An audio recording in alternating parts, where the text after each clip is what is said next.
ហើយមែនហើយក្នុងទឹកមានត្រី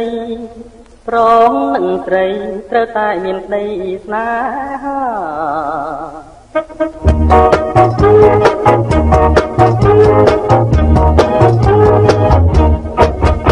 អាប់ណាស់អ្នកណាក៏ស្រឡាញ់ក្លែងខ្នក់ខ្នាញ់ស្រឡាញ់ចង់បានជាប្រពន្ធអាប់ណាស់អ្នកណាក៏ស្រឡាញ់ក្លែងខ្នក់ខ្នាញ់ស្រឡាញ់ចង់បានជាប្រពន្ធចង់ចែងប្រគៀនសូដនសំពត់រឹតសាច់ណែនក្តន់អស្រីដូចតន់មកខ្លួនដូចស្មន់កំពុងរំពងអាប់ណាស់សូមលេងទៅពីរស់